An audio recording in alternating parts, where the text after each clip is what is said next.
नमस्कार, मी राहुल कुलकर्णी. मी बारामतीच्या कृषी प्रदर्शनाला भेट द्यायला आलो आहे. तर तेव्हा एक आकडेवारी मला इंडियन एक्सप्रेसची वाचायला मिळाली. इंटरेस्टिंग आहे फार. आपल्याला सगळ्यांना माहिती आहे की भारतीय जनता पार्टी हा निवडणुकीसाठी तयार असलेला, सज्ज असलेला आणि सतत निवडणुकीची रणनीती करणारा पक्ष आहे. आणि अलीकडे चर्चा काय सुरू आहे की निवडणुकीमध्ये प्रचंड प्रमाणामध्ये पैशांचा वापर सुरू आहे, सर्वपक्षीय.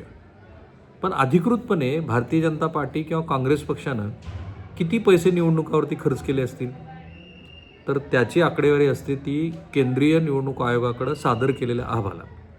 तो अहवाल सादर झाला आणि इंडियन एक्सप्रेसनी त्याचं विश्लेषण केलं आहे. चांगलंच आहे. ते देशाने, महाराष्ट्राने आणि जगानं समजून घ्यावं असं आहे. आणि म्हणून त्या निवडणूक खर्चाचे सगळे तपशील जेव्हा मी तुम्हाला सांगेन तेव्हा तुमच्या लक्षात येईल की हळूहळू निवडणुकीचा खर्च कसा वाढत चालला आहे. प्रोपोगंडा, खरं तर प्रोपोगंडा आहे तो शब्द.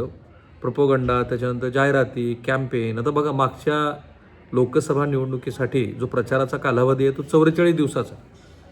त्या कालावधीमध्ये मागच्या 17व्या लोकसभा निवडणुकीमध्ये जो खर्च झाला तो 18व्या लोकसभा निवडणुकीच्या दरम्यान कितीने वाढावा, 2.5 पटीनं तो खर्च वाढलेला आहे. आणि त्याची जी अधिकृत आकडेवारी जी इलेक्शन कमिशनला तुम्हाला सादर करावी लागते, त्याच्यात काय दिसतंय, तर आत्ता जे भारतीय जनता पार्टीनं आपला अहवाल सबमिट केला त्याप्रमाणे 8 विधानसभा आणि 1 लोकसभा ह्या निवडणुकीच्या दरम्यान 5,089 कोटी रुपये अधिकृतपणे भारतीय जनता पार्टीनं खर्च केले. 5,089 कोटी रुपये. पक्षाच्या एकूण खर्चापैकी 88% खर्च हा निवडणुकीवरती खर्च झालेला आहे. निवडणूक सर्वसाधारण प्रचार या शीर्षकाखालील एकूण खर्चात जाहिराती आणि प्रसिद्धी याचा वाटा 68%, म्हणजे 2,257 कोटी रुपये. यापैकी इलेक्ट्रॉनिक मीडियावरचा खर्च सर्वाधिक 1,124 कोटी आहे. त्यानंतर जाहिरातीवरचा खर्च आहे 897 कोटी. पक्षानं हवाई प्रवास, विमान, चॉपर, हेलिकॉप्टर वगैरेवरती 583 कोटी रुपये खर्च केलेत. आणि पक्षाने उमेदवारांना 312.90 कोटी रुपयाची अधिकृत अशी मदत केलेली आहे. मी अधिकृत आकडेवारीबद्दल बोलतोय. आणि हा व्हिडिओ तुम्ही शेवटपर्यंत यासाठी पहा की ह्या व्हिडिओमधनं तुम्हाला अनेक गोष्टी अशा कळणार आहेत की ज्या ह्या आजपर्यंत आपल्याला तशा कळल्या नव्हत्या आणि त्या गोष्टीतनं नवीन काही संदर्भ कळतील. मागील लोकसभा निवडणुकीच्या काळामध्ये म्हणजे 2018-19मध्ये भाजपचा खर्च किती असावा, 792.39 कोटी रुपये खर्च होता. तो 2019-20मध्ये तो वाढला, तो 1,352 कोटी रुपये झाला. कारण दरवर्षी निवडणुका होत आहेत. कधी हिमाचल प्रदेशची होईल, कधी महाराष्ट्राची होईल, कधी उत्तर भारतातली, कधी दक्षिण भारतातली होईल. मागील लोकसभा निवडणुकीच्या काळामध्ये म्हणजे 18-19मध्ये 792 कोटी रुपये जो खर्च होता तो वाढवून जेव्हा भाजप इतका खर्च करते तेव्हा काँग्रेसनं 2024-25मध्ये निवडणुकावरती 896.22 कोटी रुपये खर्च केलेत. 2023-24मध्ये 619.67 कोटीवरून हा खर्च काँग्रेसचा वाढला. म्हणजे काँग्रेसला सुद्धा पैसे देणारे लोक आहेत. गेल्या वर्षी निवडणूक आयोगाला सादर केलेल्या वार्षिक अहवालातले हे सगळे आकडे आहेत. या अहवालानुसार 2024-25मध्ये भाजपचं एकूण उत्पन्न 4,340 कोटी रुपयांनी वाढून 6,769 कोटी रुपये झालं. पक्षाच्या उत्पन्नातला बहुसंख्य हिस्सा हा स्वच्छ देणगीतनं 6,124.85 कोटी रुपये. तर बाकीचं उत्पन्न हे फी आणि सदस्यता, बँकेवरील व्याज आणि इतर स्रोतातून आलेलं आहे. जरी 2024-25 हे वर्ष सर्वोच्च न्यायालयानं सरकारला सांगितलं की तुम्ही निनावी निधी घेऊ शकत नाही, तुम्हाला इलेक्ट्रोल बॉन्डच्या माध्यमातूनच ती जे तुम्ही हे घेत होता ते आता त्यांनी योजना रद्द केली, तरी भाजपकडं येणाऱ्या देणग्या मागील वर्षात 3,967 कोटीवरून 54% वाढल्या. डिसेंबरमध्ये निवडणूक आयोगानं प्रसिद्ध केलेल्या भाजपच्या योगदान अहवालानुसार 2024-25मध्ये पक्षाला मिळालेल्या एकूण देणग्यापैकी 61% देणग्या इलेक्ट्रोल बॉन्ड्समधून आल्या होत्या. 31 मार्च 2025 रोजी पक्षानं वर्षाखेरीस 12,164 कोटीची शिल्लक नोंदवली.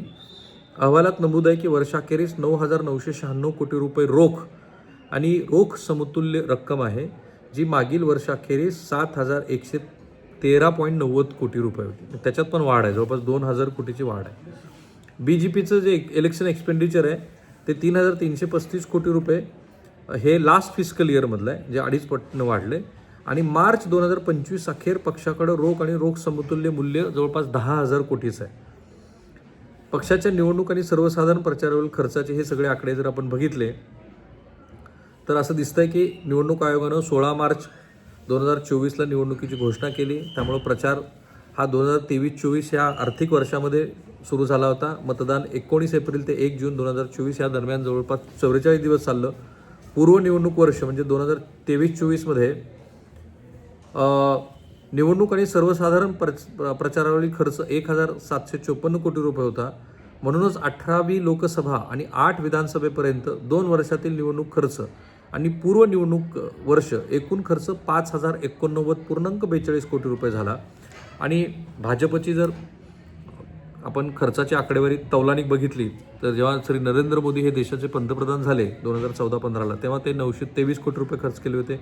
15-16ला 359, 16-17ला 606, 17-18ला 567, 18-19ला 792, 19-20ला 1,352, कारण त्यावेळेला लोकसभेच्या निवडणुका होत्या. 20-21ला 421 कोटी, 21-22ला 645 कोटी, 22-23ला 1,092 कोटी, 23-24ला 1,754 कोटी आणि 24-25ला 3,335 कोटी, कारण त्या काळामध्ये हिमाचल प्रदेश, महाराष्ट्राच्या निवडणुका झाल्या. हे जे भाजपचं वार्षिक लेखापरीक्षणाचे अहवाल आहेत त्याच्यातनंच मी तुम्हाला सांगतोय. वार्षिक अहवालानुसार हा जो अहवाल आहे तो 27 डिसेंबर 2025ला निवडणूक आयोगाकडे तो सादर झाला. आणि निवडणुकीचा हा जो खर्च आहे तो आपल्याला जो आता दिसतोय तो असा आहे. याचा अर्थ काय की अधिकृतपणे सुद्धा भारतीय जनता पार्टी ही निवडणुकीवरती खूप खर्च करते आहे. त्यांचा प्रचाराचा जसा भाग आहे तसाच तो माध्यमांच्या संदर्भातल्या खर्चाचा अधिक भाग आहे. दुसऱ्या क्रमांकाचा पक्ष काँग्रेस आणि भारतीय जनता पार्टी ह्याच्यातलं अंतर बरंच मोठं आहे आणि साहजिक आहे ते, कारण सत्ताधारी घटक पक्षाकडे जे वेगळे हितसंबंध असतात त्यामुळं त्या हितसंबंधाचा विचार करून बरेच लोक इलेक्ट्रोल बॉन्ड्स किंवा वेगळ्या पद्धतीच्या देणग्याच्या माध्यमातून सरकारला मदत करत असतात. ते रिफ्लेक्टिव्ह आहे. काँग्रेसचं सरकार होतं तेव्हाही ते तसंच चित्र होतं, आत्ता भाजपचं सरकार आहे तर तेव्हाही ते तसंच चित्र आहे.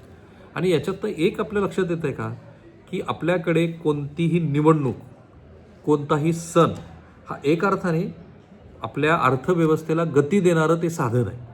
आणि त्यामुळेच आपण बघतो आहोत की त्या साधनातनं ह्या अशा गोष्टी घडत आहेत की ज्या गोष्टीमुळं ही निवडणूक ही वरचीवर खर्चिक होत चाललेली आहे. ती राजकीय पक्षांसाठी पण खर्चिक झाली आहे आणि ती सर्वसामान्य उमेदवारासाठी. त्यामुळे एक जाता जाता मला असं वाटतं की ह्या काळ्या पैशाला रोख लावण्यासाठी जे नेहमी उपाय सांगितले जातात, एक म्हणजे सरकारनंच इलेक्शन फंड द्यावेत आणि त्या इलेक्शन फंडच्या माध्यमातून निवडणूक घडवून आणावी. म्हणजे मग काय होईल की जो ब्लॅक मनी आहे तो किमान ह्या सगळ्या व्यवस्थेमध्ये तर येणार नाही.